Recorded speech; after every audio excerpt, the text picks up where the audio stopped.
Bom, pessoal, olá a todos. Nesse vídeo aqui eu vou falar um pouco sobre a ambiguidade, de termos. Vou começar em português, mas depois vou falar um pouco também de outros idiomas, tá? Inclusive esse vídeo vai ser inspirado no vídeo do canal Multiversal Flaviano. É um versículo em grego que eu sempre tive uma dúvida, e eles fizeram um vídeo muito bom, mostrando a ambiguidade do versículo e qual a interpretação real dele. Então eu resolvi fazer aqui um pouquinho para vocês em português mesmo, para mostrar sobre termos ambíguos. Deixa eu só dar um aviso rapidinho antes de começar. Eu fiz um vídeo no outro canal de política, postei aqui na aba comunidade, sobre como nós somos escravos de pastores, tá? Eu até mudei o título para suavizar, para depois evitar algum tipo de processo. Mas a verdade é essa, é que nós trabalhamos, e mesmo quem não é evangélico, não é dizimista, não frequenta a igreja evangélica, boa parte do que nós trabalhamos e pagamos vão para eles. Sabiam disso? Quem quiser vai ver lá, porque nesse canal aqui é proibido falar de política. Sempre vem aquelas pessoas, você não pode falar de política, Ronaldo. Eu gosto dos seus vídeos, mas para de falar de política. Ou seja, são pessoas que vão ser eternamente escravizadas. A verdade é essa. Porque elas não gostam de falar de política, enquanto isso a Universal está lá, só papando tudo que a gente trabalha e produz aqui no Brasil. Então quem tiver interesse e não tiver frescura de falar de política, recomendo que vejam lá, tá bom? Pessoal, eu vou começar com um exemplo hipotético aqui nesse vídeo. Digamos que um amigo mande uma mensagem para mim no WhatsApp. Ronaldo, o que você está fazendo? Aí eu mando para ele uma fotinho de uma casa com a seguinte frase: vendo esta casa. Qual o entendimento que vocês teriam que eu estaria fazendo? Vocês entenderiam que eu estaria vendo do verbo vender? Eu estou vendendo essa casa? Ou vocês entenderiam que eu estou vendo do verbo ver? Eu estou vendo esta casa. Qual seria o entendimento de vocês?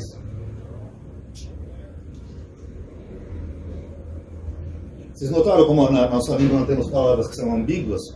Porque vendo pode ser tanto uma conjugação do verbo ver, quanto pode ser uma ação de você vender algo. Ó, eu vendo esta casa. Nesse exemplo hipotético, é claro que eu estou vendo do verbo ver.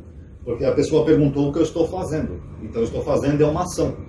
Se eu estivesse vendendo a casa, eu teria que colocar o sujeito e conjugar o verbo. Eu teria que escrever assim: estou vendendo. Aí sim faria sentido. Mas como eu não coloquei estou vendendo, eu coloquei só o vendo. Então, eu teria que fazer uma análise gramatical para entender que aqui o vendo é do verbo ver. Mas agora, quem não faz uma análise gramatical, a pessoa pode pensar que eu estou vendendo a casa. A pessoa pode pegar o celular e falar: poxa, legal, Ronaldo, você está pedindo quanto nela? Vocês estão entendendo? É o mesmo que acontece na Bíblia. Só que aqui é um exemplo só em português. Para você entender às vezes o que a pessoa está tentando falar, você às vezes tem que fazer uma análise gramatical, contextualizar para tentar entender exatamente qual é o sentido da palavra. Uma palavra que pode ter mais de um sentido, uma palavra ambígua. Vou dar mais um exemplo para vocês, tá? A maioria dos meus exemplos vão ser em português, tá? Que é de fácil entendimento. Eu também não sou bom em grego. Eu vou até colocar o vídeo do Multiversal aqui no final, se eu lembrar. Porque às vezes eu esqueço, só o tempo de editar o vídeo eu esqueço. Mas se eu lembrar, eu vou colocar aqui para vocês verem. Vou colocar outro exemplo assim. Homem, um exemplo hipotético, tá, pessoal? Namorar homem é legal. Nesse exemplo hipotético, o que eu estou tentando dizer com essa frase? Homem namorar homem é legal. E é uma frase verdadeira, tá? Inclusive, mesmo hipoteticamente, é uma frase completamente verdadeira. O primeiro entendimento das pessoas que vão ler essa frase vai achar que eu estou falando que homem namorar com homem é divertido, é legal, é prazeroso. Olha lá, o Ronaldo falou que é legal o homem namorar com homem, kkkkkk.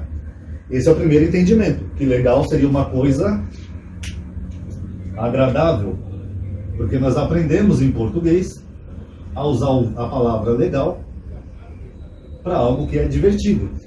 Ah, Ronaldo, eu fui na festa ontem, foi legal, quer dizer que foi divertido. Ah, eu fui na praia, foi legal, quer dizer que é divertido. Ah, comprei uma camiseta legal. Então nós temos esse entendimento que a palavra legal é divertido. Mas só que a palavra legal, ela se refere à legalidade, à lei. Então se eu colocar aqui... Vou colocar só lei, pronto. Lei. A palavra legal, nesse sentido dessa frase, eu estou dizendo que é legal porque não é proibido por lei. Aquilo que é proibido por lei é ilegal. Por exemplo, roubar é ilegal, porque vai contra a lei. Assassinar é ilegal, porque vai contra a lei. Namorar crianças é ilegal, porque viola a lei. Então, quando eu coloco aqui nessa frase, rigorosamente dizendo que é legal, em qual dos sentidos que eu estou falando? No sentido de agradável ou no sentido de lei? Na verdade, eu estou usando aqui no sentido de lei. Apesar da palavra ser ambígua, como eu estou conjugando um verbo aqui, como eu estou utilizando aqui um verbo que eu estou expressando algo nu e cru, eu não estaria falando de algo legal, senão eu utilizaria em conjunto um superlativo, como por exemplo, é muito legal. Aí muito legal já não caberia no sentido de lei, né? Porque eu estou exagerando algo. Não existe nada que é muito legal. A lei é a lei. Então, ou é legal ou é ilegal. Então, se eu coloco algum superlativo, ou algum adjetivo, ou acrescento algo à frase, aí sim eu poderia pegar esse sentido que nós temos no vulgar aqui no português. Mas, nesse caso, não tem isso, então eu estou falando no sentido da lei. Por mais que tenham pessoas que sejam homofóbicas, que estejam vendo esse exemplo hipotético, o fato é que namorar homem não é ilegal. Logo, é legal. Vocês estão entendendo como a ambiguidade você pode ter duas interpretações diferentes do mesmo texto? Eu vou dar mais um exemplo aqui para vocês.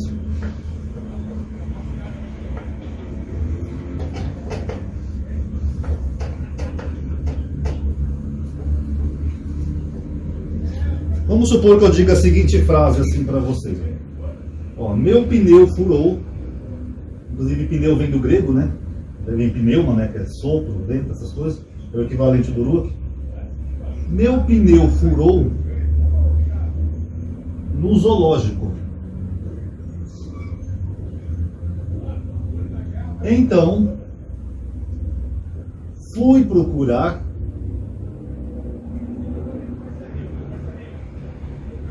um macaco. Pergunta: que macaco que eu estou procurando? É o animal que está no zoológico, o macaco?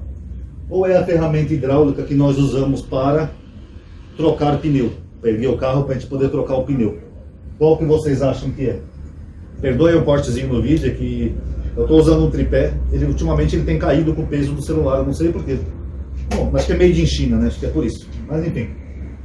Então aqui é óbvio que eu estou procurando a ferramenta hidráulica, porque eu coloquei antes um propósito, um objetivo. Meu pneu furou. Então meu objetivo qual que é? Procurar o macaco para trocar o pneu do carro.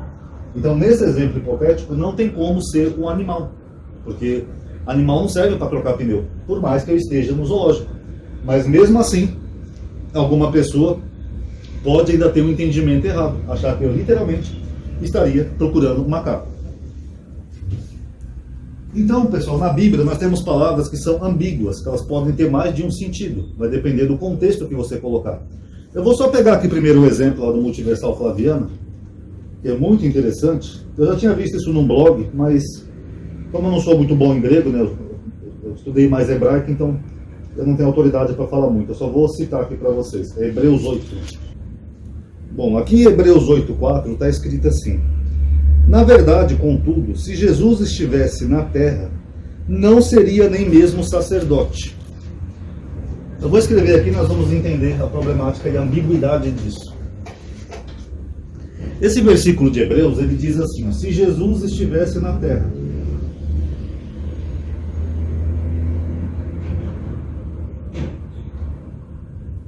Na terra, que é ge em grego. Aqui, pessoal, a gente costuma entender, até pela tradução, então, apesar de ser uma tradução, mas no grego você percebe mais ambiguidade, porque aqui em português você não percebe uma ambiguidade no texto. Aqui em português, o que ele está falando? Olha, se Jesus estivesse aqui agora, ele não seria nem sequer sacerdote. É isso que a gente entende em português. Só que quando você vai para o texto grego, esse estivesse na terra, ele pode literalmente ser transcrito assim.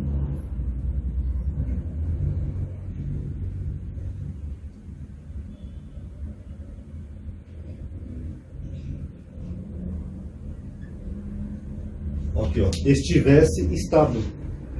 Tanto que no mesmo capítulo 8 de Hebreus tem um outro versículo que atesta isso. O Francis mostrou muito bem lá no canal dele, Multiversal Flaviano, Então, quando a gente vai pegar essa ambiguidade no grego e a gente for fazer uma análise gramatical e exegética, qual das duas versões você acha que seria mais correta? Vocês que estão assistindo. Se Jesus estivesse na Terra ou se ele estivesse estado na Terra? Na verdade, dentro da análise gramatical, a segunda é a mais correta. Se Jesus estivesse estado na Terra, é o que harmoniza com a gramática e com o texto, e com o contexto ali de Hebreus 8. Então, olha que curioso, quando você faz uma análise mais gramatical do texto, você percebe esse detalhe. Então, o que o autor de Hebreus está dizendo? Que Jesus não estava na Terra, nunca esteve. Por quê? Não sabemos. Pode ser que ele fosse daquela seita dos docetistas, né, que achava que Jesus era só uma aparência, que ele nunca tinha estado fisicamente na Terra. É uma hipótese. Mas a verdade é que o autor de Hebreus, Jesus não esteve na Terra. Curioso, né? Eu ia dar mais um exemplo aqui, só que do hebraico, pessoal, mas como o meu celular está caindo aqui por causa do tripé, eu acho que ele não vai aguentar. Então eu vou encerrar aqui o vídeo como um início de uma análise gramatical, tá? Se vocês gostaram, depois eu mostro outros exemplos da Bíblia, para vocês entenderem como algumas palavras às vezes a gente interpreta errado, até por causa da tradução, que difere muito daquilo que o autor escreveu e quis transmitir. Comente aí se vocês querem mais sobre isso, tá bom? Obrigado aí por ter assistido. Quem puder dar um like aí no vídeo, que isso ajuda a aumentar a atividade e alcance. Quem é inscrito, ativa o bendito sininho. Paz a todos.